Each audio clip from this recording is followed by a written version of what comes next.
ഒരു യാത്ര പോകുമ്പോൾ റോഡരികിൽ ഒരു തട്ടുകട കണ്ടാൽ ഒന്ന് നിർത്തി ഒരു ചായയും വടയും കഴിക്കാൻ തോന്നുന്നത് സ്വാഭാവികം. നല്ല ചൂട് പരിപ്പ് വട, ഉഴുന്നുവട, പഴംപൊരി, ഉള്ളിവടയെല്ലാം മനസ്സിലേക്ക് ഓടിയെത്തും.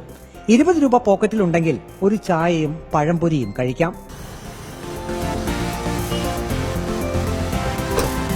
ചേട്ടാ, ഒരു കാപ്പി, ഒരു പഴംപൊരി.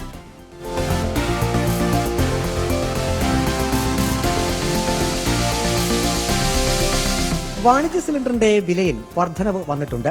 19 കിലോഗ്രാമിന്റെ സിലിണ്ടറിന് ദില്ലിയിൽ 14 രൂപ കൂടി. കേരളത്തിലും ആനുപാതികമായി വില വർധനവുണ്ടാകും. തട്ടുകടകളിൽ വാണിജ്യ സിലിണ്ടറാണ് ഉപയോഗിക്കുന്നത്.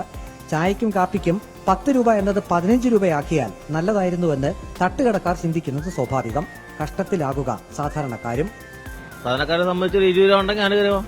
ഇപ്പോഴത്തെ കാലഘട്ടത്തിൽ 20 രൂപയ്ക്ക് വലിയ ബുദ്ധിമുട്ടാണ്. ഇപ്പൊ തന്നെ ഞാൻ ഓട്ടോ ഓടിക്കുന്ന വ്യക്തിയെ, എനിക്ക് വലിയ ബുദ്ധിമുട്ടാണ്. റിട്ടേൺ സാധനമേ ഇല്ല. ഇപ്പൊ റിട്ടേൺ ഇല്ല, ഓട്ടോ ഇല്ല, ഒന്നുമില്ല. ഇപ്പോഴത്തെ നിലവാരം അനുസരിച്ച് നമ്മളെ കൂടെ താങ്ങാനൊക്കെ ഒത്തില്ല. 15 രൂപ ആയിക്കഴിഞ്ഞാൽ, ഈ 10 ആയിക്കഴിഞ്ഞാൽ നമുക്ക് എങ്ങനെയെങ്കിലും അഡ്ജസ്റ്റ് ചെയ്ത് പോവാം. ഈ 15 ആകുമ്പോൾ നമ്മുടെ നിത്യ ചെലവ് എല്ലാം ബുദ്ധിമുട്ടാവും.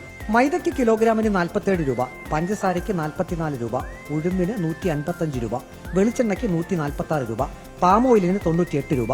അതിന്റെ കൂടെ വാണിജ്യ സിലിണ്ടറിന്റെ വില വർധനവും. എങ്ങനെ മുതലാകുമെന്നാണ് തട്ടുകടക്കാർ ചോദിക്കുന്നത്. சிலிண்டர்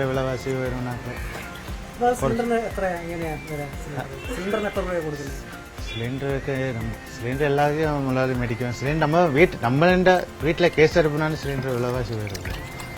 இதுனே இந்த ஒரு ദിവസത്തേക്ക് எனக்கு പൈസ ഒരു നാൾ ശമ്പളം കിട്ടുന്നതിന് 800 രൂപ കിട്ടും. 800 രൂപ. പഴംപൊരി ബോണ്ട എല്ലാം 10 രൂപ. എല്ലാം 10 രൂപ. ഈ 10 രൂപയ്ക്ക് നിങ്ങൾക്ക് മുതലാകും? 10 രൂപ ടൈറ്റ് ഉണ്ട്. 10 രൂപയ്ക്ക് ചായയും കാപ്പിയും പലഹാരവും കിട്ടുന്നത് തന്നെ വലിയ കാര്യമെന്നാണ് സാധാരണക്കാർ പറയുന്നത്. ഇവിടെ പോയാലും നമ്മൾ ഇതുപോലെ ഒരു ചായ കഴിക്കും, ഒരു കടി. അങ്ങനെ തന്നെയാണ്. എത്ര രൂപ കൊടുക്കും? 20 രൂപ. നമുക്ക് ലാഭമാണ്. ഇപ്പോൾ ലാഭമാണ്. ഇന്നത്തെ സ്ഥിതിയിൽ അത് വന്നിട്ട് കൂടുതലല്ല. ഇന്നത്തെ സാധനങ്ങളുടെ വിലയും അതിൽ കൂടുതൽ വലിയ വലിയ ഹോട്ടലിലൊക്കെ ആകുമ്പോൾ അതിൻ്റെ അകത്തുള്ള വ്യത്യാസങ്ങളുണ്ട്. ഇത് സാധാരണ തട്ടുകടയിൽ ഇത് സാധാരണക്കാർക്ക് പറ്റിയതാണ്. 10 എന്നുള്ളത് പിന്നെ 12 ആവും, പിന്നെ 20 ആകും, 15 ആവും, 20 ആവും. അപ്പോൾ അത് വന്നിട്ട് ചിലപ്പം ബുദ്ധിമുട്ടുണ്ടാവും. 10 എന്ന് പറയുമ്പോൾ സാധാരണ അങ്ങ് മാനേജ് ചെയ്ത് പോകാം.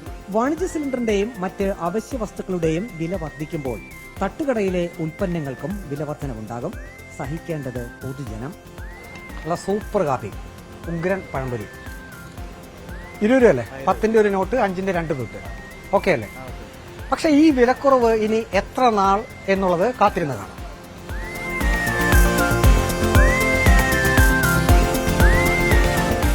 വീഡിയോ ജേർണലിസ്റ്റ് അജി കുടുംബനൊപ്പം reporter Praveen Purushothaman. In reporter, Pathanamthitta.